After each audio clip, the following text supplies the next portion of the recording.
खातिर हजरात अस्सलाम वालेकुम, मैं हूं ताबिश हाशमी। आप देख रहे हैं हार नाम मना है। T20 का वर्ल्ड कप अभी तक आबोताब से जारी है। आज खेला गया श्रीलंका बनाम न्यूजीलैंड। न्यूजीलैंड ने श्रीलंका को आउटक्लास किया, 61 रन से हरा दिया। हरा क्या दिया, पाकिस्तान के आगे बढ़ने की उम्मीदें तकरीबन खत्म कर दी आज न्यूजीलैंड ने। बात करेंगे क्रिकेट पर। मेरे साथ मौजूद पाकिस्तान का सबसे पावरफुल पैनल। मेरे साथ मौजूद है पाकिस्तान के साबिक फास्ट बॉलर बॉलर कामिल मोहम्मद आमिर,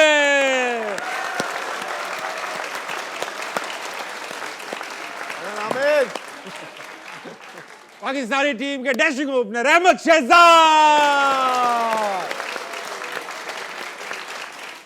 साबिक टेस्ट प्लेयर और फर्स्ट क्लास क्रिकेट में 700 तकरीबन 700 विकेट्स 23.8 की एवरेज से लेने वाले अब्दुल रऊफ। रऊफ भाई, वेलकम टू हारना मना है। आज बताता चलूं खवातीन हज़रात, राशिद लतीफ भाई ने जिस तरह की बातें की हमारे शो पे, उनको पिंडी से कॉल आ गई। वो पिंडी गए हुए, वापस आएंगे, हमें ज्वाइन जरूर करेंगे, मगर उनकी जगह आज हमारे साथ मेहमान है अब्दुल रऊफ भाई। अब्दुल रऊफ भाई, वेलकम टू हारना मना है। देखते हैं शो? जी बिल्कुल, रोजाना देखता हूँ। देखते हैं। अच्छा भाई, आपका क्योंकि स्टैटिस्टिक्स पर काफी ध्यान है, ये बताइए कि आज के मैच के बाद 61 रन से श्रीलंका हार गई, 3 कुछ का अब रन रेट है, नेट रन रेट न्यूजीलैंड का। हमारे चांसेस हैं या हम अब कोई और गेम देखें? मेरा ख्याल है कि थोड़ी सी दूसरी तरफ जाना पड़ेगा, क्योंकि -0.46 है पाकिस्तान का रन रेट। और इस इतने माइनस रन रेट के साथ अगर आप श्रीलंका को वो एक बहुत बड़े मार्जिन से, मेरा नहीं ख्याल कि अब ये पॉसिबल होगा, क्योंकि श्रीलंकन कंडीशंस में और होम ग्राउंड और होम क्राउड का एडवांटेज है श्रीलंकन टीम को, तो उसमें अगर आप इतने बड़े मार्जिन से, मेरा नहीं ख्याल कि श्रीलंका पाकिस्तान से हारेगी। 100 से भी ऊपर रन से हराना पड़ेगा जी उनको। बिल्कुल। ये तो रिक्वेस्ट करनी पड़ेगी, खुद से तो नहीं हारेगी श्रीलंका। आमिर भाई, एक बात बताइए, आपने कल प्रेडिक्शन की न्यूजीलैंड की, आज न्यूजीलैंड जीत गई, जबकि शुरू में ऐसा लग रहा था कि वो नहीं जीतेंगे। 88 पे 6 आउट थे, फिर उनको याद आया आमिर भाई ने तो हमारे जीतने की प्रेडिक्शन की हुई है, तो वो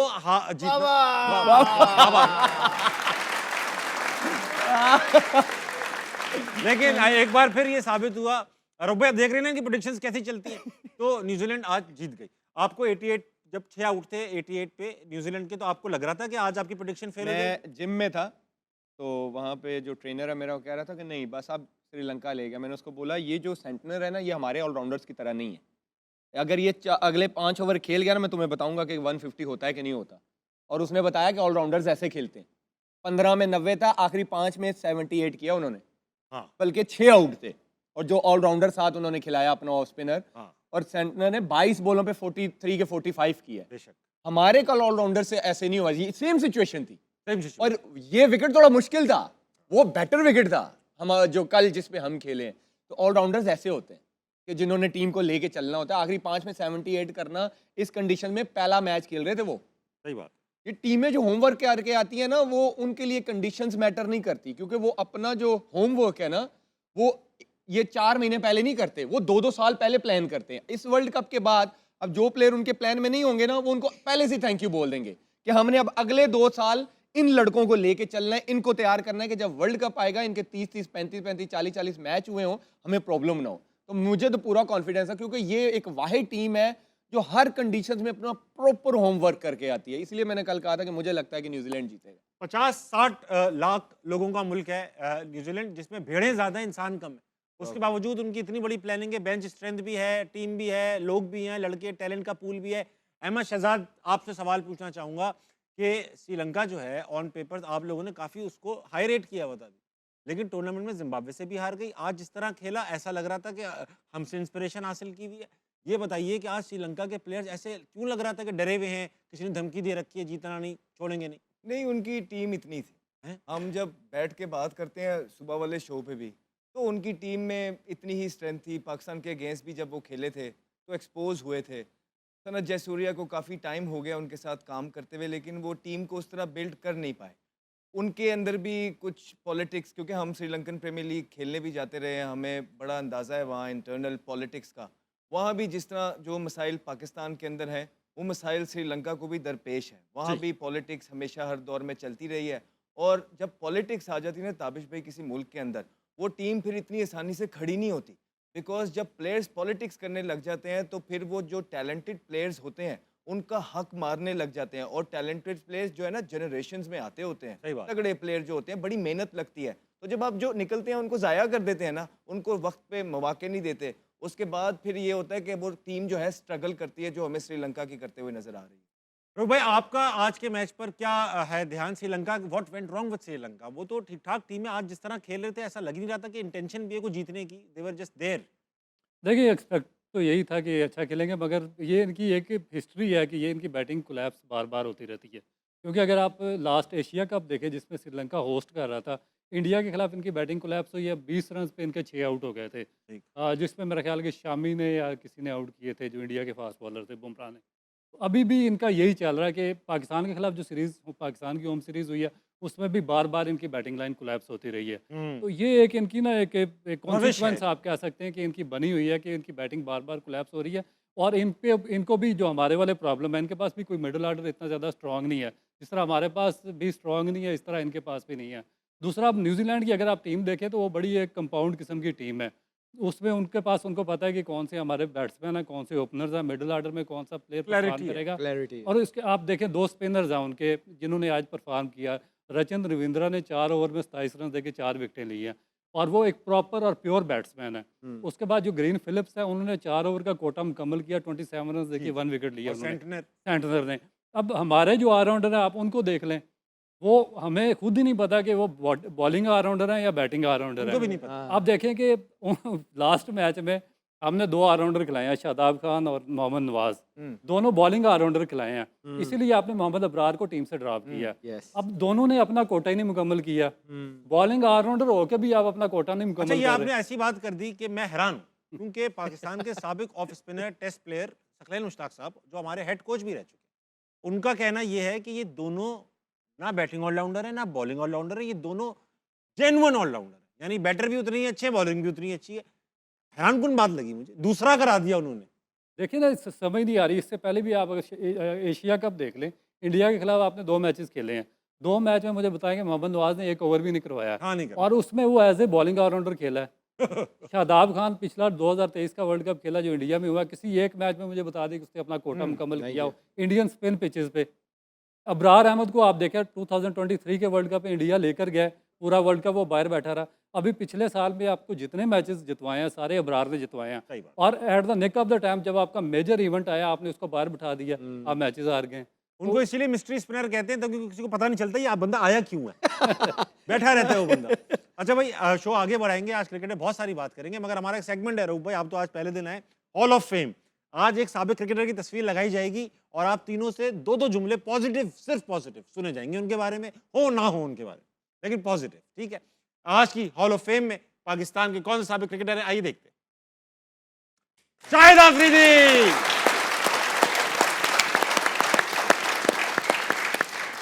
रूप भाई, आपने तो खेला है शाहिद भाई के साथ, कैसे 2 अच्छे जुमले इनके लिए?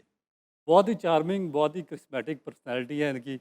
और पाकिस्तान की पब्लिक ने मेरा ख्याल है कि जितनी ज़्यादा इनसे मोहब्बत की है शायद ही किसी से की है। हाँ, ये भी है। आमिर भाई, आप क्या कहेंगे? आप तो इनके साथ वर्ल्ड कप उठा चुके हैं। आई थिंक जिसके साथ ये खड़े होते हैं ना उसको पूरा सपोर्ट करते हैं। दोस्तों के ये दोस्त हैं, यारों के यार। यारों के एज अ यार। क्रिकेटर, यस, और आई थिंक पाकिस्तान के मोस्ट लाडले क्रिकेटर रहे हैं और रहेंगे। एज अ नेशन सबसे ज्यादा प्यार इनको मिला है। यस, आपकी तो दोस्ती रही है अहमद भाई, आप तो सेल्फी किंग जो मशहूर हुए थे, शाहिद भाई के साथ सेल्फियां लेने में मशहूर। नहीं, बड़े ज़बरदस्त इंसान है और बड़ा अच्छा टाइम मेरा रहा है इनके साथ, बड़ा एंजॉय किया, बड़ा कुछ सीखने का मौका मिला और बड़े हेल्पिंग हैं, ऐसी बात नहीं, और बड़े फ़नी हैं। हम लोगों को ये नहीं पता है यहाँ उनकी जो प्राइवेट लाइफ है उसमें वो बड़े विटी भी हैं, बड़ा एंजॉय करते हैं, अपनी ज़िंदगी को एंजॉय करते हैं। मेरे ख्याल से one of the most popular cricketer Pakistan has ever produced and one of the most handsome cricketer ये बात, पाकिस्तान हैज़ ये एवर बात, ये प्रोड्यूस्ड। बात। Hats off to him. अच्छा, ये है, मैं क्रिकेट पे भी बताना चाहूँगा कि ऐसा है कि अगर 2009 का वर्ल्ड कप देखा जाए तो शाहिद आफरीदी का सबसे कलीदी किरदार था वो ट्रॉफी उठवाने में। एशिया कप का जो हमारे लास्ट टाइम जो हम बांग्लादेश के अंदर खेले, शाहिद आफरीदी का कलीदी किरदार था। He was a big match player. आप किसी क्रूशल मैच में उनको हल्का खेलते हुए नहीं देखेंगे। जेन्युइन ऑलराउंडर थे, बैटिंग में कुछ ना भी करें तो बॉलिंग में कर लिया करते थे, फाइटर थे, फील्डिंग में कर लिया करते, फाइटर थे। आपको याद होगा कि इनको ड्रॉप किया गया था, जी जी जी फिर उसका बाद ये वेस्ट इंडीज के खिलाफ जो कमबैक किया था तो बड़ा गंदा पिच था। जी जी, 6 आउट कर दिए। हम सारे आउट हो गए थे, राइट? खाली 6 नहीं आउट किए थे, वो जो उन्होंने 50 किया था ना, वो क्रूशल था और उसके बाद बैटिंग भी कर गए बॉलिंग में भी 6 आउट कर गए। तो कमबैक जिस तरह किया और बड़े प्रेशर, मैच मुझे मेरे खेले। साथ तो होते थे, तो मुझे पता था कि कितने प्रेशर के अंदर सही है। बात। बड़े वो दुआएं कर रहे थे उस मैच के लिए और अल्लाह ताला ने उनका, तो फाइटर थे, मेंटली बहुत स्ट्रांग थे, इसलिए बहुत ज्यादा क्रिकेट वो खेले। बड़े ऑनेस्ट क्रिकेट के मामले में प्लेयर थे। बड़ी बड़ी टीमें खा गए, एक बार बॉल भी खा गए। तो बात ये थी कि खा गए थे, वो भी एक हरकत थी। बात करेंगे शाहिद अफरीदी पे, बहुत तालियां बजाइए लाला के लिए भाई, boom boom. Cricketing playing Nations में तो मशहूर है, थाईलैंड में भी बहुत मशहूर है। तो बात ये हो रही थी, अहमद भाई आपको ही समझ में आता है बस, और किसी को समझ में नहीं आता कुछ। बात ये हो रही थी, रऊफ भाई मुझे एक बात बताएं। आज शाहिद भाई ने ये कहा कि भाई मैंने जो शाहीन को उन्होंने अपनी प्रोबेबल 11 बनाई थी कि भाई अगले मैच में, उसमें शाहीन आफरीदी नहीं थे। फिर उनको आज मैंने देखा बोलते हुए, मैंने शाहीन के बारे में जानबूझ के ऐसा कहा ताकि उसको गुस्सा आए, क्योंकि गुस्से के बाद वो अच्छा खेलता है।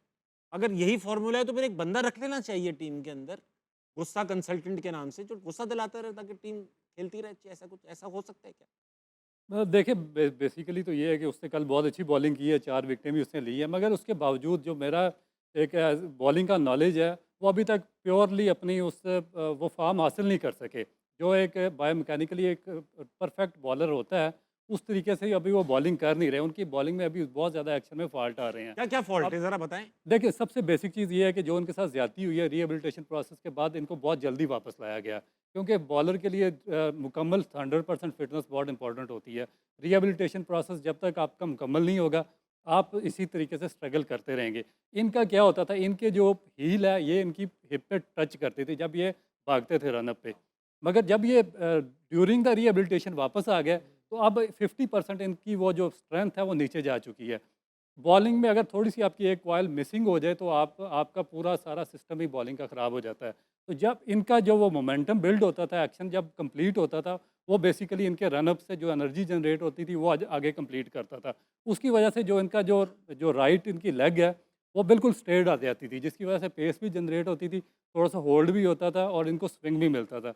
अब जब ये अनफिट होकर वापस आए, अब एक चीज़ आप देखें कि जब आप बॉलिंग करते हैं तो आपकी जो राइट नी होती है, जिस लेफ़्ट आर्म फास्ट बॉलर की, उस पे जब आप 80 केजी अगर आपका वेट है तो जब आप जंप लेकर डिलीवर करते हैं तो आपका 160 केजी वेट उस डबल पर वेट पड़ता है। तो अगर जब आपके माइंड में इंजरी होगी तो आप वो पूरा वेट उस पर ट्रांसफ़र नहीं करेंगे।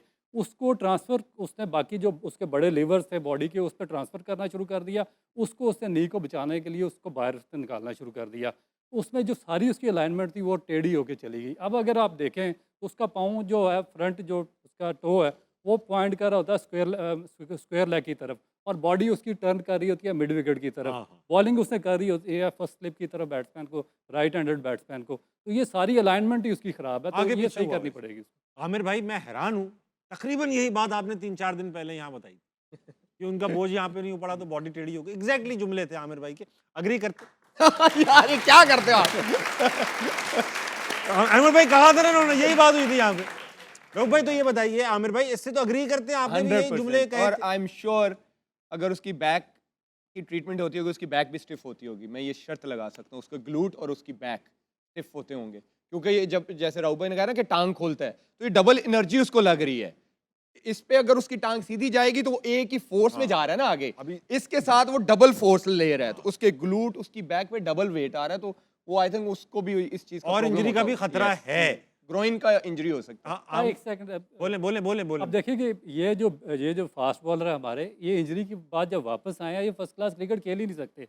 आप इनको चाहे जितना मर्जी कंसीडर हाई करते रहे, मगर जब तक ये फर्स्ट क्लास क्रिकेट रेगुलर नहीं खेलेंगे पूरा सीजन, आप इनको टॉप क्लास बॉलर कंसीडर नहीं कर सकेंगे। बात की और इस इंजरी के साथ और इस एक्शन के साथ, इस बायोमैकेनिक के साथ हमारा कोई एक बॉलर ऐसा नहीं है कि जो कि फर्स्ट क्लास क्रिकेट के 5 लगातार मैच खेल सके। और इस वजह से ये हमारी जो टीम आप ये कह रहे हैं कि हमारे जो करंट प्रीमियर बॉलर हैं वो हाँ, total। फर्स्ट क्लास के लिए भी ठीक नहीं है अभी। 5 लगातार, पाकिस्तान में कोई एक फास्ट बॉलर ऐसा नहीं है जो कि 5 लगातार फर्स्ट क्लास मैच खेल सके। और आपका जो बिचल स्टार का, उसे एशेस के 5 टेस्ट मैच खेले हैं। तो फिर ये तो आपने ऐसी बात कर दी, अब आगे शो खत्म कर देते। खातिन आजाद, वक्त हुआ एक छोटे से ब्रेक कर लीजिए, वापस आइए, हारना मना कहीं नहीं जाएगा।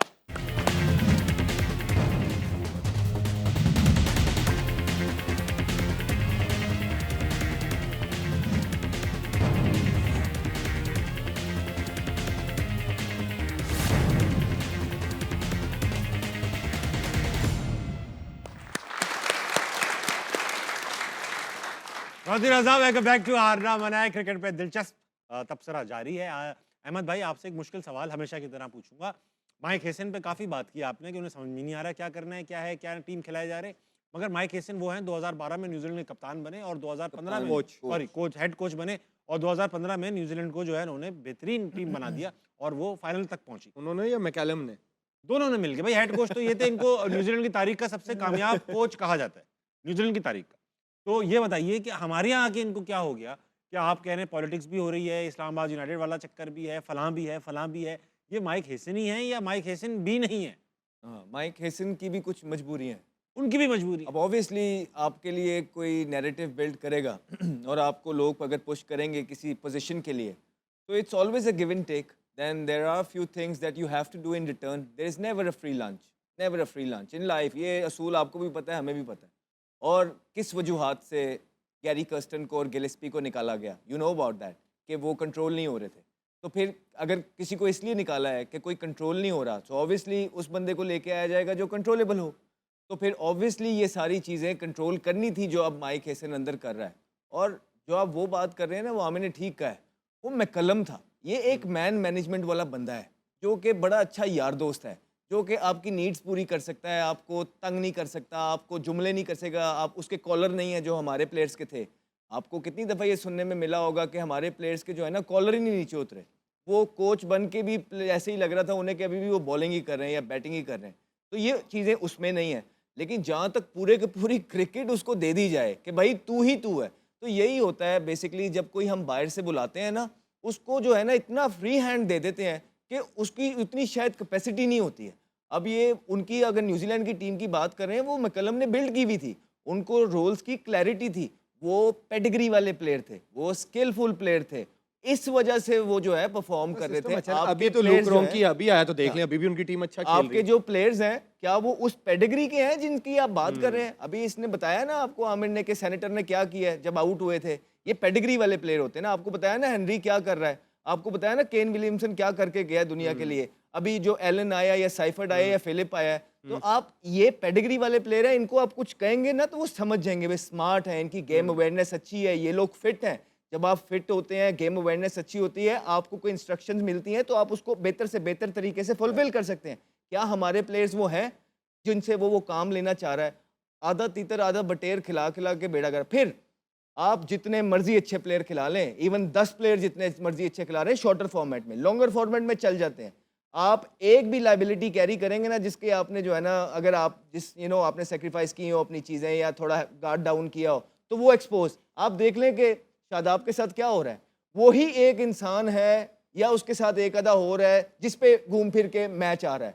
17 हुआ इंडिया के खिलाफ, 17 हुआ यहीं पे, और वहीं से सारा मैच जो है खराब हो जाता है। तो एक भी जो वीक लिंक होता है जिस पे आप कॉम्प्रोमाइज़ करते हैं और ऐसा लग रहा है कि कॉम्प्रोमाइज़ कर रहे हैं, तो वही आपको जो है ना फिर नीचे ले आता है। और यही अगर वो एक भी बड़ी गलतियां पाकिस्तान टीम के अंदर, लेकिन ये सिर्फ प्लेइंग 11 भी अच्छी खिला लेते ना इन मैचेस में, तो शायद वो गलतियां छुप जाती। बहुत ठीक। राइट। तो ये मुझे लगता है एक एस्पेक्ट है कि वो प्लेयर्स जिनकी आप बात कर रहे हैं ना, वो पेडिग्री वाले स्किलफुल प्लेयर हैं और वहां पे लोग इतनी स्क्रूटनी नहीं करते। यहाँ बड़ा प्रेशर डिवेलप आप हो ये जाता कह है। रहे हो पाकिस्तान के साथ बेस्ट कोच भी लगा दिया जाए, रिजल्ट्स नहीं निकल पाएंगे? नहीं नहीं, ऐसी बात नहीं है। कॉम्प्रोमाइज नहीं होना चाहिए चीजों के ऊपर। अहमद की बात को कैरी करूंगा, जैसे इसने प्लेयर्स का कहा ना, हमारे लोग यहाँ पे पता है क्या कहते हैं, 2-3 प्लेयरों का नाम लो ना तो आ जाते हैं उनको डिफेंड करने, और गलत डिफेंड करने आ जाते हैं कि ये 2-3 ही प्लेयर क्यों, इन पे क्यों क्रिटिसिज्म हो रहा है। मैं बताता हूँ क्यों हो रहा है। ये जो 4-5 प्लेयरों का नाम हम सारे इधर उधर चैनलों पे भी आप सुनते हैं, अब शुरू हो गया नाम लेना, वो इसलिए कि 2023 में इन्होंने सेंट्रल कॉन्ट्रैक्ट नहीं साइन करना था, अपनी मर्जी के पैसे साइन करवाए। जी जी, ऐसा हुआ। 65 लाख पर मंथ लेना है भाई हमने, वरना हमने सेंट्रल कॉन्ट्रैक्ट साइन नहीं करना। ठीक, तो भाई ऐसे प्लेयरों से साइन होगा ना जिन पे क्रिकेट बोर्ड ने इन्वेस्ट किया है, फिर आपके मर्जी के आपको पैसे दिए। ए कैटेगरी का 65 लाख था, बी का 45 टैक्स काट के 45 आता है। तो भाई जिन प्लेयरों पे इन्वेस्ट हुआ है तो उन्हीं का नाम होगा ना, उन्होंने अपनी मर्जियां करवाई हैं, भाई हम नहीं साइन करेंगे, हम ये करेंगे, तो भाई उन्हीं का नाम आएगा। फिर रिजल्ट्स कहाँ हैं? तो फिर ये गलत डिफेंड ना करने आ जाया करें कि इनके साथ गलत हुआ है, इनका क्यों नाम लेते हैं आप। इससे एक बात आगे बढ़ा देता हूँ।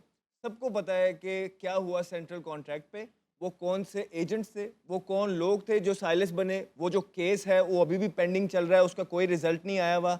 फिर भी हमारी PSL की एक टीम उनमें से उन्हीं लोगों के हवाले कर दी गई जो कि पीसीबी के हाथ में थी और आगे से उन्हीं लोगों के हवाले कर दी कि आप इसमें टीम बनाएं और आपको देखें कि वो उन्हीं के प्लेयर, उन्हीं के कोचेज, उन्हीं के मेंटोर आपको उस टीम के अंदर नजर आ रहे हैं। तो कहने का मकसद है कि ये गलती होती है या इंसान को एक सबक मिलता है कि हाँ यार ये इस तरह कर रहे हैं, मैं ब्लैकमेल कर रहे हैं, राइट? ये लोग पीसीबी के अंदर कहते हैं। उसके बाद फिर आप उन्हीं को चीजें दिए जा रहे हैं जिसमें कोई इंप्रूवमेंट भी नहीं है और तो ये चीजें हम जैसे क्रिकेटर को हर्ट करती हैं।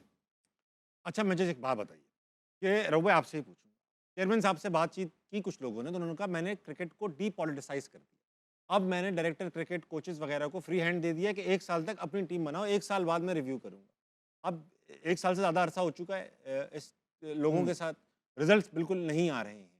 तो ऐसा है कि 6 महीने में पता चल जाता है कि यार ये लोग सही डगर पे हैं नहीं है, तो पता चल जाता है। 6 महीने बहुत होते हैं पता करने के लिए डगर सही है कि नहीं। अब क्या वो 1 साल तक का वेट किया जाएगा पूरा होने का, या और तबाही का वेट किया जाएगा कि फिर डिसीजन लिए जाए? आपको क्या लगता है कि इमीडिएटली क्या चेंजेस करने चाहिए पाकिस्तान टीम? देखिए कुछ भी नहीं होगा, क्योंकि मैं इस सिस्टम से 30-35 साल हो गया मुझे सिस्टम में काम करते हुए, रहा इसको देखते हुए, रहते हुए। आपने किसी भी इदारे को स्ट्रॉन्ग करना तो आपको उसका एक गवर्निंग बोर्ड होता है, उसको स्ट्रॉन्ग करना पड़ता है। जब आपका गवर्निंग बोर्ड ही नहीं है, देखिए जो चेयरमैन है ये आते जाते रहते हैं, 1 साल आज कोई चेयरमैन है, कल कोई होगा, अगले साल कोई होगा, मगर इनकी पॉलिसीज़ बदल जाती हैं। जब एक चेयरमैन चला जाता है उसकी पूरी टीम चली जाती है और पॉलिसी चेंज हो जाती है। गवर्निंग बोर्ड ने उधर ही रहना होता है। आप अपना गवर्निंग बोर्ड देखें कि वो कंसिस्ट कर रहा है जो ऐसे लोगों पे जिनका क्रिकेट के साथ कोई ताल्लुक वास्ता ही नहीं है। वो उन इलाकों में क्रिकेट ही नहीं होती जो गवर्निंग बोर्ड में बैठकर पाकिस्तान की क्रिकेट चला रहे हैं। और जब पाकिस्तान की टीम स्ट्रांग थी, पाकिस्तान का फर्स्ट क्लास स्ट्रक्चर स्ट्रांग था, पाकिस्तान का गवर्निंग बोर्ड स्ट्रांग था पीसीबी का, वहाँ पे हर चीज़ डिस्कस होती थी। वहाँ पे आपकी सिलेक्शन क्राइटेरिया डिस्कस होता था, वहाँ पे आप किसको चीफ सेलेक्टर बना रहे हैं वो डिस्कस होता था, वहाँ पे आप डायरेक्टर किसको बना रहे हैं वो डिस्कस होता था। आज किसी चीज़ पे आज हर चीज़ बाईपास हो रही है क्योंकि उनके पास अथॉरिटी नहीं है, वो कुछ कर नहीं सकते। तो इस वजह से आपका सिस्टम उधर का उधर ही रहेगा, ये कभी नहीं चेंज होगा। आपने अगर अपने इदारे को स्ट्रॉन्ग करना है तो आपको स्ट्रॉन्ग गवर्निंग बोर्ड लाना पड़ेगा, स्ट्रॉन्ग जहाँ पे क्रिकेट होती है। देखें लाहौर में होती है, कराची में होती है, मुल्तान है, फैसलाबाद है, सियालकोट है, ये हब है, ये रीजन्स है, ये आपको मोस्ट नंबर ऑफ प्लेयर्स ये प्रोड्यूस करके देते हैं। तो आप इन लोगों को गवर्निंग बोर्ड में लाएं और फिर इनको पावर दें ताकि ताकि इनके फैसले तो लंबे हो ना पायदा, क्योंकि गवर्निंग बोर्ड चेंज नहीं हो सकता है हर साल के बाद, जिस तरह इलेक्शन चेयरमैन होते हैं फिर change। बदलता है। ये 5 साल 10 साल 15 साल ये लोग रहते हैं, तो इनको पता होता है कि जो हमने पॉलिसी बनानी है ये लॉन्ग टर्म पॉलिसी है, इस पे ये जो यंगस्टर हैं ये आएंगे, हमारी जो बैकअप प्लान है ये आएगा, सेलेक्टर ये होना चाहिए, डायरेक्टर ये होना चाहिए, डायरेक्टर इंटरनेशनल ये होना चाहिए, ये सारे वहाँ पे चीज़ें सेटल होनी चाहिए। तो ये एक बंदा नहीं कर सकता। अगर आप कहें ना कि वन मैन शो को आप किसी नहीं को हो भी ले आएँ, ये काम नहीं सही कर सकते। ठीक है, ऑडियंस में चलते हैं, इनके पास सवालात हैं खतरनाक किस्म के, देखते हैं किसके पास सबसे पहले। अस्सलाम वालेकुम जनाब, खड़े हो जाइएगा। अस्सलाम वालेकुम। क्या नाम है भाई? सरमत। सरमत। हाँ जी। डरे हुए क्यों हो भाई? सरमत ये बताओ क्या सवाल है, माइक करीब करके। मेरा आमिर भाई से सवाल है। जी भाई। अस्सलाम वालेकुम। वालेकुम अस्सलाम। आपसे ये सवाल है कि पाकिस्तान टीम जब 90 स्कोर करती थी और आप उसमें होते थे तो आप मैच फंसा लेते थे। मतलब कि हमें नज़र आता था कि पहले ओवर में ही हमें लगता था कि हम शायद जीत सकते हैं। शहीन साहब आते हैं, 160 का टोटल होता है और पहले ओवर में ही वो दूसरी टीम को हमें पता चल जाता है कि उधर मैच चला गया है। इसके बारे में आप क्या कहेंगे? ऐसा जवाब? क्यों होता है? आई डोंट नो, बताइए ना। I don't know. मैं दूं जवाब इसका? आप दे रहे हो भाई। इसका देखिए जो मोहम्मद आमर जैसे बॉलर, वसीम अकरम हो गए, मोहम्मद आसिफ हो गए, ये आपको बड़े टाइम के बाद इस तरह के बॉलर्स मिलते हैं जो कि शॉर्ट टोटल भी डिफेंड कर सकते हैं, जिनके बायोमैकेनिक्स बहुत परफेक्ट होते हैं, जो अपनी मर्ज़ी से बॉलिंग कर सकते हैं, बॉल को अपनी मर्ज़ी के साथ चला सकते हैं। ये जो आप बॉलर्स हैं इन पे काम करना होता है। अगर आपने अननेचुरल बॉलर को नेचुरल बनाना, जिस तरह हमारे आजकल बॉलर्स हैं, इन पे आपको बहुत ज़्यादा एक्स्ट्रा वर्क करना पड़ेगा, मेहनत करनी पड़ेगी, फिर जाके मोहम्मद आमर या आसिफ को या वसीम अकरम को फिर भी ये कम्पीट नहीं कर सकेंगे। इनके 50% तक ये लोग जा सकेंगे, मगर इन पे काम की ज़रूरत होगी। हम समझते हैं कि हमें बार बार मोहम्मद आमर या आसिफ मिल जाए या वसीम अकरम मिल जाए, इस तरफ ये पॉसिबल नहीं है। इन जैसे बायोमैकेनिक मिलना बहुत मुश्किल है। यार आमिर भाई एक बात बताएं आप, जैसे इंडिया में प्लेयर एक्स प्लेयर्स जो हैं प्लेयर्स तैयार भी कर रहे हैं। शुभम गिल तैयार किया, युवराज सिंह ने, और भी प्लेयर्स तैयार हो रहे हैं। आप भी यार किसी को कोच करें, पर्सनल प्लेयर तैयार नहीं करता, सिस्टम तैयार करता है। मैंने आपको पहले भी कहा था डोमेस्टिक क्रिकेट, आज राहुल भाई ने फिर वही बात को सेकंड कर दिया मेरी, कि डोमेस्टिक क्रिकेट में आपको इन्वेस्ट करना पड़ेगा, उसमें आपको ध्यान देना पड़ेगा। पीएसएल आपको प्रोडक्ट नहीं देगी। ठीक है। तो T20 के प्लेयर आपका लंबा नहीं चल सकते, T20 डिफाइन नहीं करती एज अ प्लेयर। आपको बैटिंग लंबे सेशंस करने पड़ते हैं, आपको लंबे स्पेल्स 4 डे में करने पड़ते हैं। जब आपका मेंटल हेल्थ जब होती है ना, मेंटल स्ट्रेंथ, वो वहाँ से आती है। जब आपने थके हुए विकेटों पे या लंच के बाद फिर बॉलिंग करनी है, अच्छा टी के बाद फिर करनी है, फिर वो जो उसके बॉडी मसल्स हैं वो तैयार होते हैं बड़ी क्रिकेट के लिए। T20 आपको क्रिकेटर नहीं बना सकती। रऊफ भाई बधाई, डोमेस्टिक में कोई लड़का ऐसा है, नजर आया है आपको अभी तक जो टक्कर दे आमिर, फ्यूचर का वसीम, आमिर? देखिए इन सबसे बेहतर आया अली रज़ा। वो 2 साल पहले 2024 का अंडर 19 वर्ल्ड कप खेला, उसने पूरी दुनिया को सरप्राइज़ दिया था। पूरे जितने एक्सपर्ट थे उन्होंने उसकी तारीफ़ की थी। मगर 2 साल के बाद उस पे पता नहीं क्या काम किया पाकिस्तान की नेशनल अकेडमी में, उसका बेड़ा गर्क कर दिया। अब दोबारा वो वापस, मैं उसको अच्छा एक प्लेयर 2024 में वर्ल्ड कप खेला अंडर 19 का, 2026 में उसको पाकिस्तान टीम में होना चाहिए, ये वर्ल्ड कप खेलना चाहिए था। हाँ। आप 2026 में उसको दोबारा अंडर 19 वर्ल्ड कप खिला रहे हैं हैं? और उसका एक्शन कितना अंडर 19 है कि अभी तक आउट दोबारा नहीं अंडर हुआ है? 19 वर्ल्ड कप खिला रहे हैं और उसका एक्शन बदल के उसका उसका बिल्कुल सारा जो बॉलिंग मैकेनिक्स थे वही चेंज कर दिए उसके। तो अब ये तो सूरत हाल है यहाँ पे कि जो जिन लोगों के हवाले ये सारा सिस्टम किया गया, ना उनमें नॉलेज है, ना उनके पास स्पोर्ट्स की एजुकेशन है, ना उनके पास कोचिंग की एजुकेशन है, ना उनके पास विजन है कि किस तरीके से बच्चों को गाइड करना है, लेकर चलना है। तो फिर आगे फिर यही होगा कि टैलेंट आएगा मगर ग्रूमिंग नहीं होगी। तो रऊफ भाई, ये देखिए जिस तरह अब 3 साल हो गए, सेम परफॉर्मेंस, सेम चेहरे हम देख रहे हैं, तो ये कभी तब्दील हो पाएंगे ये सेटअप? क्योंकि आप देखें ना कि पहले तो फिर भी काम ठीक चल रहा था, एक तब्दीलियां हो जाती, अब तो ये हो रहा है कि तब्दीली भी नहीं होती है, अब तो काउंटेबिलिटी भी नहीं होती है। तो अगर एक सिस्टम को आपको लेके आया गया है, आप अगर घर के बड़े हैं और आप उसको जो है ना इम्प्रूव करने की बजाय और नीचे की तरफ लाया जा रहा है, तो 3 साल क्या काफ़ी नहीं होते रिजल्ट प्रोड्यूस करने के लिए? अभी तक क्या आपने डिफरेंस देखा है पाकिस्तान क्रिकेट टीम के अंदर रिजल्ट्स? भाई मुझे बताइएगा ज़रा। कुछ भी नहीं, 5 आईसीसी इवेंट्स हो गए, पाकिस्तान पहले राउंड से एग्जिट होता है, आज भी हो रहा है। लकीली आप अमेरिका से मैच जीत गए आखिरी 2 ओवर्स में, अदरवाइज तो मेरे ख्याल के मुताबिक अगर न्यूट्रली देखा जाए तो अमेरिका ने आपको दोबारा मैच हरा दिया था कि अगर 2 ओवर में 30 रन नहीं करता फ़हीम अशरफ तो आप इस राउंड फंस पहले गया राउंड था, से मैच बाहर खत्म हो हो जाते। चुका था, खत्म हो चुका। तो इसका मतलब है कोई चेंज नहीं, आप वही लोगों को कैरी कर रहे हैं जिनको आप 4 साल से बगैर परफॉर्मेंस के कैरी कर रहे हैं, आज भी वही खेल जी। रहे हैं। तो मेरा तो ख्याल नहीं है कोई तो चेंज वो आएगी। टीम भी तो वही है सारी, जो ये सारी चीज़ें कर रही है। आप देखें सिलेक्शन कमेटी भी वही है और वो जो लोग लाए गए शुरू के अंदर वो भी, तो इवेंचुअली सारों के डिसीजंस खराब हो रहे हैं ना। ऑनेस्ट बंदे होने चाहिए अहमद। अब शायद आप इस चीज़ से एग्री करोगे, हम थोड़े लकी इसलिए थे, हम पे नज़र पता है किसकी पड़ गई थी एनसीए में? मूडी पाई की। उधर से नजर की। यस, क्योंकि अंडर 19 का वो कहते थे कि इनके टूर्स रखो, और जब टूर खत्म होते हैं कहते थे नानी घर आ जाओ। वो एनसीए को हमारा नानी घर कहते हैं, इधर इनके कैंप्स लगाओ, बॉलिंग बैटिंग कैंप ट्रेनिंग हो रही है सारा। और जो जो लड़के उनकी नज़र में आए ना, अहमद, मैं, इमाद, जुनेद, उमर, ऑलमोस्ट सारे पाकिस्तान खेले। और आपको याद है कि सुबह नसीम 5 शाह बजे, भी। सुबह 5 बजे वो खुद एकेडमी में मौजूद मेरे होते थे साथ वॉक कर रहे हमारे होते थे, साथ। साथ देख रहे होते। सुबह मैं 5 थोड़ा बजे। स्ट्रगल कर रहा था, मैं ना वो आदिल रजा आया थी सूसर, यस, तो वो थोड़ा सा अंदर ला रहा था, काफ़ी शार्प उसका अंदर आता था, मैं स्ट्रगल कर रहा था। तो 2-3 दिन मुझे अच्छा नहीं लगा कि एक नया लड़का आया है टीम के अंदर और उसने मुझे नेट में जो है ना हिलाया है। तो मैं मूडी पा के पास गया, मैं कहा मूडी पा मुझे ये हो रहा है। कहना कितने बजे उठ रहे हैं? मैं कहा 10 बजे। कहना सुबह 5 बजे एनसीए में विकेट पे मिलूंगा आपको।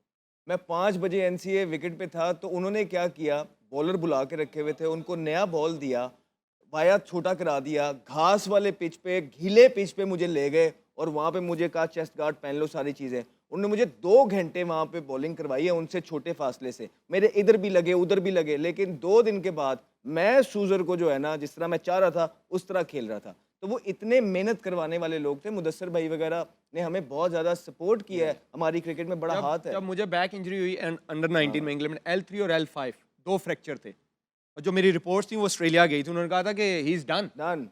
मूडी भाई ने कहा था, एनसीए के डॉक्टर और ट्रेनर थे सबूर भाई, कि जो मर्जी हो जाए ये लड़का मुझे फिट चाहिए, ये पाकिस्तान खेलेगा, इस तरह का बॉलर हमें दोबारा नहीं मिलने वाला। ये मूडी भाई के अल्फाज हैं, ये मुझे फिट चाहिए। इवन ऑस्ट्रेलियन रिपोर्ट्स ये कह रही हैं कि इज डन। उन्होंने कहा नहीं, ये साल में रहा एनसीए में मेरे, उन्होंने मंथली भी लगवाया कि इसके फाइनेंशियल प्रॉब्लम ना हो, ये साल मेरे इधर अंडर रहेगा। मेरी डाइट प्लान उन्होंने किया, मेरी ट्रेनिंग सारा कुछ वो मॉनिटर करते थे। तो ऐसे लोग होने चाहिए। और वो बड़ों की भी इज्जत करते थे। Yes. हमारे प्लेयर्स जो टीम से बाहर होते थे, कभी किसी को रोका नहीं गया। Yes. मैं आपको एक स्टोरी सुनाता हूँ सुनाए अहमद। कि ये जो पिछले थे एनसीए में जो होल्ड कर रहे थे, ये वाले नहीं, इससे पिछले वाले। रमीज राजा। नहीं, रमीज राजा तो वो ऊपर थे, वो नदीम खान नदीम खान वगैरह। वगैरह, ठीक है, सारे सीनियर ये थे। मुझे ना, मैं ऑब्वियसली मैंने कोई 250 मैच पाकिस्तान से खेला है। मेरी जर्नी ही पाकिस्तान पीसीबी के अंदर है। मैं 13 साल का था जब से मैं पाकिस्तान के अंदर एनसीए में ही हम सोते थे, उठते थे, बैठते थे, जागते थे। हम तो घर ही नहीं जाते थे और वहीं से टूर्स पे चले जाते थे, वहीं से वापस। तो वो जो नानी घर की बात कर रहा है ना, वो जब एनसीए नई नई बनी थी तो हमने उसको आबाद किया था। हर टाइम हम तो उधर अब होते थे। मुझे मेरा एक्सीडेंट हुआ, मुझे 32 टांके आए, 32 टांके, राइट। मुझे बजाय कि ये मेरी हेल्प आउट करते, मैंने सारी चीज़ें खुद कराई। डॉक्टर्स मुझे बोल रहे थे you won't be able to play for like 2.5-3 years. मेरी डेडिकेशन थी, मैंने इस तरह का काम किया कि मैं 6 महीने के अंदर मैंने अपने आप को फिट किया और वो डॉक्टर्स हैरान थे कि how would you be able to do it, क्योंकि मुझे पता था कि मेरे ये 2-3 ही साल हैं, अगर मैंने इसमें अपनी रिकवरी ना की तो I will be lost, gone. उसके बाद जब अपना सारा कुछ करा के सिर्फ फिजियोशिप के लिए मैंने कहा चलो, मैंने भी गंदे मुंह से कि यार और कहीं मुझे अच्छे मिलेंगे नहीं, मैं तो नहीं जाता था एनसीए, मुझे मसले थे इनसे, कि चलो एनसीए में जाके मैं अपना थोड़ा रीहैब कर लेता हूँ। 4 दिन के बाद मेरे पास रोज एक बंदा आता था कि यार वो सर पूछ रहे हैं कि आप और कितने दिन आएंगे हमारे कैंप लगने। इमेजिन, करो आप। बजाय कि वो मेरा ख्याल रखते, मुझे मेरी केयर करते, मैंने पाकिस्तान के लिए जो भी थोड़ा बहुत गंदा बुरा खेला, नहीं, मेरे पास 3 दिन मैसेज आए, 2 दिन तो, और तीसरे दिन फिर मैंने एनसीए में कदम नहीं रखा। तो और वो खुद कितने मैचेस खेले हुए हैं मुझे कोई बताएगा? कौन है नदीम खान साहब? हम नहीं जानते, लेकिन हमें इस तरह का ट्रीट किया जाता था पूरे के पूरे ग्रुप से।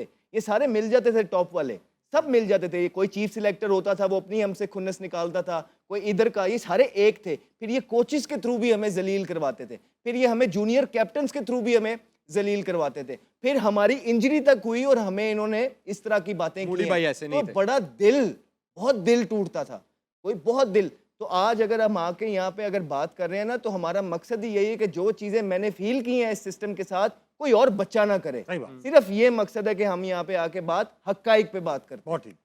चलो भाई, ऑडियंस में चलेंगे। अच्छा, वैसे सवाल पूछने से पहले बता दूं, अली रजा के बारे में वसीम भाई भी कह चुके हैं कि ये बड़ा one of a kind bowler है। लिखा है, I very rarely watch Pakistan first class cricket, but I think this young fast bowler Ali Raza has a bright future ahead if he's guided properly and understands what it takes to become a top red ball bowler. The white ball success will follow automatically. तो वसीम भाई कह चुके हैं। जियो पे बैठ के अली रजा का case पिछले साल से जो है ना प्ली आप कर लड़ रहे रहे हो, हैं, आप लड़ रहे हो। हम उठा रहे हैं कि बिल्कुल ठीक बात कर रहे हैं कि इसको इस टाइम पाकिस्तान टीम के ड्रेसिंग रूम के अंदर होना चाहिए था। खेले या ना खेले, it's a different story, but आप ग्रूम तो करते हैं ना किसी प्लेयर। आज भी आपके पास वही नसीम शाह है जिसकी कोई फॉर्म नहीं है, इंजरी के बाद आया हुआ थोड़ी सी क्रिकेट खेल के। हम क्योंकि है ही वही, इसलिए कहते हैं नसीम को खिलाओ, लेकिन अगर आप उनकी फॉर्म देखेंगे तो फॉर्म उनकी ऐसे कोई नहीं है ठीक। इंजरी के बाद। आज भी आपके पास वो शाहीन है, एक सलमान मिर्जा को आपने ऐड किया, लेकिन आपने डेवलप ही कोई नहीं किया जिनको आप जो है ना नए चेहरों को खिला सकें। हाँ सर, अस्सलाम वालेकुम। सलाम ताबिश भाई, मेरा सवाल है आपका कोई? आप पूछ सकते हैं, मगर मैं ब्रेक लूंगा। खाओ वक्त है, छोटे से ब्रेक कर लीजिए, वापस आइए। हारना मना कहीं नहीं जाएगा।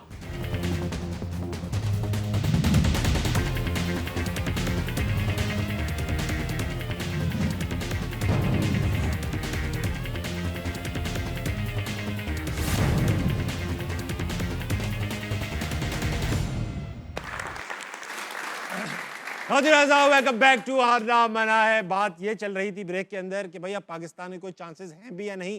तीनों हमारे पैनलिस्ट कुछ नाउमीद से हैं। आमिर भाई, चांसेस हैं? सुना में आया है कि 100 रन से ज्यादा मुश्किल है से हराना है ताबिश भाई, श्रीलंका को। मतलब हम, मुझे नहीं लगता हम 100 रन इतने बना लें, बड़ी बात है, इससे हराना भी पड़ेगा, ये बड़ी उसके लिए बात है। हमें 180 190 भी तो करना है ना, अगर मार्जिन भी लेना है तो। आई डोंट नो, पता नहीं, अल्लाह ही है, मौजज़ा हो सकता है, लेकिन वैसे देखे तो नहीं मुमकिन आपको नहीं लगता? नहीं। तो सिनेरियो कुछ हाँ, मैंने कह दिया और होना भी है तो नहीं होना।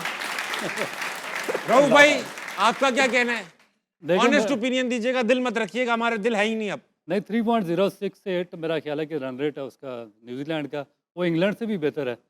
और मेरा नहीं ख्याल कि इसमें पाकिस्तान का किसी किस्म का भी कोई चांस है, क्योंकि -0.46 है हमारा ठीक रन है। रेट। और दूसरा सबसे बेसिक चीज़ आप देखें ना कि आपके 3 फॉरवर्ड के कैप्टन हैं, आपने सेंट्रल कॉन्ट्रैक्ट अनाउंस किया, आपका कोई एक प्लेयर भी सेंट्रल कॉन्ट्रैक्ट की एक कैटेगरी में शामिल नहीं है। जो अपना, जिस मुल्क का अपना क्रिकेट बोर्ड किसी प्लेयर को इस काबिल नहीं समझता कि उसको एक कैटेगरी में शामिल करे, तो वो आप कैसे एक्सपेक्ट करते हैं कि वो वर्ल्ड कप जैसा इवेंट जीत सकते हैं? बहुत सही बात, बहुत सही बात। अहमद भाई, चांसेस हैं या नहीं? नहीं, इस तरह है ना कि देखिए, या तो पहले न्यूजीलैंड हारे इंग्लैंड से बड़े मार्जिन, बहुत बड़े मार्क, ठीक है, और उसके बाद फिर ये हो कि पाकिस्तान जो है ना जीते बड़े मार्जिन, बड़े मार्जिन। ठीक है, तो फिर जाके कोई गेम है।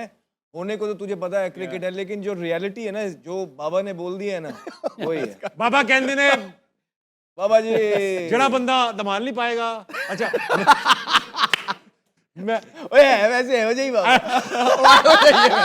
मैं ये कहना चाह रहा था रऊफ भाई, एक बात बताओ आप, 1992 का वर्ल्ड कप हमारी सबसे बड़ी विक्ट्री कहा जाता है, मगर उसमें भी हम ले दे के पहुंचे थे। बारिश हो गई, वेस्ट इंडीज ने उनको हरा दिया, फलां ने ये कर दिया, हम पहुंच गए। सिर्फ एक वाहिद 2009 का वर्ल्ड कप है यूनुस खान की क़यादत में, जो पाकिस्तान एज अ चैंपियन घुसा, एज अ चैंपियन खेला, एज अ चैंपियन निकल गया। हम लड़के अच्छे थे ना बीच में। लड़के अच्छे थे, मगर आप 2017 में भी थे उसमें। अरे हम कोई लोग लकी चार्म ही होते हैं। अच्छा ठीक। अच्छा ये ऐसा 2017 में भी हम चैंपियन ट्रॉफी में एक ही मैच हारे थे, लेकिन पहला। लगे हुए थे भाई हाँ, ये पहला हारे मैच थे, हारे, पहला हारे। बाकी थ्रू आउट लेकिन अनबीटन रहे। फॉर्मेट ऐसा था कि उसमें पहले के बाद ही नहीं दुआएं वनडे था, वनडे वेस्ट इंडीज अनबीटन से हारे। रहे। लेकिन दुआएं देखिए, रमजान ने हेल्प बड़ी की थी हाँ। हमारी। ये बात छोड़ दे, श्रीलंका के लेकिन अंदर सब लड़कों ने परफॉर्म भी किया। अच्छा बहुत मुझे अच्छा बताया किया। जा रहा है कि 2009 में भी यही हालत थी। अच्छा हम कभी 17 ऐसा में नहीं थी। हाँ हम ऐसा कभी ऐसा कॉन्फिडेंस के साथ क्यों नहीं पहुंच पाते, जब ये 99 में पहुंचे थे, 99 में हम हाँ, पहुंचे अच्छा थे, खेले कॉन्फिडेंस के थे। साथ फाइनल में हार गए थे। मगर ये अभी भी ले देकर ही पहुंचेंगे। पिछले वर्ल्ड कप में भी ले देकर, एक वर्ल्ड कप में तो नेदरलैंड ने साउथ अफ्रीका को हराना था, इसने ये पहुंचे। वो सब हो भी गया था, हम पहुंच भी गए थे। तो ये बताने का मकसद ये है कि अहमद भाई ऑडियंस में चलना है। एक बात मैं कहना चाहता हूँ कि जिस तरह की हम कौम है ना, आज दर्द भरा जुमला कहने वाला हूँ, जिस तरह की हम कौम है ना, Pakistan is one of the most resilient Nations in the world. हमने जंगें देखी हुई, हमने गुर्बतें देखी हुई, हमने बहुत सारी चीज़ें देखी हुई, मगर we still not only live but we try and live happily. Happiness index में पाकिस्तान सबसे भी ज़्यादा है। ऐसी कौम की रिप्रेजेंटेशन ये टीम नहीं सीख करती। वो- हमें इस बात का अफसोस है, ये हमारी रिप्रेजेंटेशन ठीक नहीं करते। बिल्कुल ठीक है। अब देखिए, ये कहते हैं आप लोगों ने क्या किया, राइट? हम जब खेलते थे ना, तो इस तरह नॉकआउट नहीं होते थे पूल स्टेजेस से। एक आधा कोई आपको इंसिडेंट मिल गया तो मिल गया, 11 में अदरवाइज पाकिस्तान टीम अच्छा खेली हम थी वैसे। सेमीफाइनल 11 वर्ल्ड कप खेलते में भी, थे, हाँ, फिर हम खेलते वर्ल्ड थे, कप बड़ी जीतते थे, अच्छी- चैंपियंस अच्छा ट्रॉफी खेली। जीतते थे। तो आप अब के हालात देखेंगे ना कि हम तो सुपर 8 से आगे जाते नहीं, हम तो क्वालिफाई। तो मैसिव डिफरेंस है। आप इनकी क्रिकेट को जो इन्होंने खेली है, वो हमारे दौर की क्रिकेट से, हमसे पिछले से मिला नहीं सकते हैं, ठीक बात। बिकॉज ये एक से जायद। अब तो होता ही है कि आप 8वें नंबर की टीम है। अब तो लोग आप जब क्वालिफाई कर जाएंगे ना, तब अपसेट लगेगा लोगों को। आप बाहर होते हैं तो बहुत ठीक लोग बात कहते हैं की कि आप। ठीक होता है। अच्छा एक बात इंपॉर्टेंट है, आज क्या नाम है, तबरेज शमसी ने भी ये रीशेयर किया सलमान अली आगा की वाइफ की एक पोस्ट कि भाई अभी ये देखिए आप, ये वाइफ ने सलमान अली आगा की वाइफ ने ये स्टेटस लगाया, भाभी ने हमारी, कि क्या लगाया भाई, उन्होंने ये लगाया कि अगर पाकिस्तानी टीम हार गया तो इसमें मेरा और मेरे मासूम Yeah. बच्चे का कोई कसूर नहीं है, नहीं। क्योंकि हम पाकिस्तानी, देखे हम उस दिन हमने इंडिया के लोगों को भी ये बात कही कि हम आपसे इख्तलाफ जरूर करते हैं, मगर आपको गाली गलौच नहीं करते, कोई पर्सनल कमेंट्स नहीं करते। अब पाकिस्तानी ऐसा कर रहे हैं कि सलमान अली आगा को ऐसी बातें कर रहे हैं उनकी वाइफ को, क्या उनका बच्चा कसूरवार, खुदा ना खास्ता उनकी वाइफ कसूरवार, ये तो बहुत घटिया बात है भाई। कुछ जाहिल लोग होते हैं, वो कर देते हैं। ये उन्होंने कहा बेचारी को कि उनके बच्चों को और उनको गालियां मत दें, और बिल्कुल नहीं है उनके कसूर। किसी को भी गाली देने वाला कसूर नहीं है भाई साहब। क्रिटिसाइज कीजिए, अपना हक मांगिए। हम एक्सपेक्ट करते हैं कि वो हमारा कलर पहनते हैं, पाकिस्तान का नाम पहनते हैं, वो हमें रिप्रेजेंट कर रहे हैं, और हमारा हक है कि जो हमें रिप्रेजेंट करें हम उससे तनकीद भी करें, सवाल भी पूछें। हम सवाल पूछेंगे, गालियां नहीं देंगे भाई, ये कोई नहीं करे। इसका बेस्ट वे ये, बिल्कुल ठीक बात की कि कुछ जाहिल लोग हैं जो इस तरह हाँ। के अवॉइड करें। इसका बेस्ट वे ये कि वो सोशल मीडिया ना खोला करें। उनको जरूरत नहीं है भाई, इस टाइम के अंदर वर्ल्ड कप चल रहा है, तो जितना इग्नोर कर सके। देखें हमने भी तो जब सच बोलना स्टार्ट किया, आपको गालियां थोड़ी तनकीद किस लेवल, लेकिन जब आप इस मुल्क में, ज़ाहिर बात है, एक तो या बड़ी पोस्ट पे होते हैं, आप पे एक्सपेक्टेशंस होती हैं, तो फैंस जो हैं वो इस तरह की हरकत कर जाते हैं जो कि बहुत गलत है, या तो आप सच बोल रहे होते हैं तो आपको बहुत ज़्यादा हेटेड का सामना करना पड़ता है। तो उसका बेहतर तरीका है कि सोशल मीडिया को इस दौरान पे इग्नोर करना चाहिए। और भाई हाँ, सलमान अली आगा से कोई बात कर रहे हो तो ठीक था, बीवी बच्चों का क्या कसूर गलत, है? बहुत गलत सवाल बात। पूछो तो सूख गए होगे आप, तो आप पूछो। दोस्त भी मजाक उड़ा रहे हैं अब तो। हाँ तो आप पूछ लो ना, सवाल है। तो सर ऐसा मैं है कि सवाल लूंगा आपका, लेकिन प्रेडिक्शंस पहले देख लूं। हाँ तो कल दो सही है, सही है। ये मेरी बात सुने, आप वही कह रहे हैं जिस तरह बाबर आजम को पिछले मैच में पैड करवा के उठाया और बारी नहीं अच्छी बात कर रहे हैं, वाह वाह रऊफ भाई, जाते हुए। लेकिन ये सवाल अच्छा करेंगे। तो आमिर भाई कल इंडिया जिम्बाब्वे का मैच है, बाबा बताइए क्या होगा? यार इंडिया इंडिया करेगा।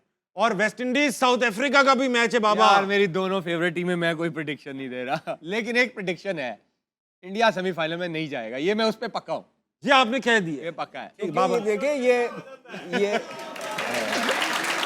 अहमद भाई दसो की तो बॉस ये वो बात है, भारत को जो है हमने ये चीज़ें फर्स्ट हैंड सफ़र की हैं।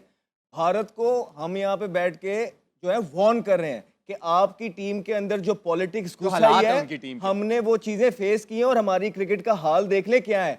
अब इंडिया नेक्स्ट है, जिस तरह की डगर पे वो चल पड़े हैं, उनकी टीम में भी पॉलिटिक्स इन्वॉल्व हो चुकी हुई है। ठीक है भाई, ऐसे दिल से तो चाह रहे हैं कि ऐसा हो जाए ताकि वो भी 8वें नंबर पे हमारे साथ आ जावे। लेकिन ऐसा है, क्रिकेट में ऐसा होना नहीं चाहिए। India is a great team और ऐसी टीम्स होनी चाहिए वर्ल्ड क्रिकेट में, ताकि हमें भी कोई इंस्पिरेशन हासिल हमने हो। यहाँ बैठ के हमेशा तारीफ की तारीफ है। की, हमें कोई- अभी भी लगता है कि प्लेयर्स पोटेंशियल वाले हैं, लेकिन वो जो पॉलिटिक्स की टीम हम बुरी बात नहीं कर रहे हैं है, ना, टीम बुरी नहीं सवाल है। लेने दो, मासूम है भाई जान आपका सवाल है, मगर अहमद भाई आपकी प्रेडिक्शन नहीं ली। अभी यार बेचारे ने शर्ट भी चेंज कर दी, सवाल नहीं उसने पूछा। प्रेडिक्शन किस चीज की थी भला? जिम्बाब्वे इंडिया, ऑफ कोर्स यार, इंडिया जीता। अब ऐसी भी बात नहीं है, वेस्ट इंडीज, साउथ अफ्रीका। लेकिन नहीं तो जिम्बाब्वे पिछली फॉर्म में- प्रेडिक्शन में तुमने कहा था अब आपका, अब ये तो देखो, वीक टीम से अब हार गए, अब आपका मैच है। मैं अभी भी कह रहा हूँ कि जिम्बाब्वे कुछ भी कर सकता है। अगर कर तो भारत सकता ने है। बड़े मार्जिन से जीतने की कोशिश की और अर्ली उस चक्रों में 2-3 विकेटें गिर गई, और 160-70 किया तो जिम्बाब्वे कर सकता है। जो प्रेशर भारत के ऊपर पड़ना है ना इस टाइम पे, कुछ भी हो सकता है, ये मैं आपको बता रहा हूँ। सिकंदर रजा, आप देख रहे हैं, आप जिम्बाब्वे से खेलते हैं, you are their national captain, मगर आपका यहाँ से भी ताल्लुक है, हम भी आपके भाई लोग हैं। तो भाई आप हमारी तरफ से भी थोड़ा थोड़ा खेलना, ठीक है? अब हमारी तरफ से खेलना तो हमारे प्लेयर्स की तरह नहीं खेलना, अच्छा खेलना भाई साहब, ठीक है? हाँ, सवाल एक सेकंड रुक जा यार, रुक, सवाल पूछने दे। सर मेरा आप तीनों से सवाल है। अच्छा चलो सर शाहीन अफरीदी एक ही मैच में 3 ओवर्स तो बहुत अच्छे करता है, और लास्ट ओवर जहाँ पे सबसे ज़्यादा ज़रूरत है उसकी 17 रन दे देता है। तो हम अपने बॉलर्स को सही टाइम पर यूज़ नहीं कर रहे, या उनके फिटनेस का प्रॉब्लम है? डेथ बॉलिंग नहीं कर पाते। रुक भाई, आप टेक्निकल जवाब दें 30 सेकंड के अंदर। देखिए उनके टेक्निकल इश्यूज हैं। मैंने आपको कहा कि बायोमैकेनिक्स परफेक्ट नहीं है। आपको डेप्थ ओवर के लिए आपके बायोमैकेनिक्स 100% होने चाहिए। आपकी जो बॉलिंग की कॉइल है कंप्लीट होनी चाहिए, फिर आपको कंट्रोल आता है कि आपने कब स्लो वन करना है, कब आपने यॉर्कर करना है, कब बाउंसर करना है, और कब आपने जो दूसरा स्लो बॉल करना है। तो मेरा ख्याल है कि इनकी जो भाई बेसिक सॉरी आपको काटूंगा, शो का टाइम खत्म हो गया, लाइव शो है, सॉरी। हाँ, कल आपसे ये यहीं से कंटिन्यू करेंगे। खातिन आज़ाद, वक्त हुआ है, वक्त खत्म हुआ है, हारना मनाएगा, कल दोबारा मुलाकात होगी आपकी। गुड नाइट, अल्लाह हाफिज़।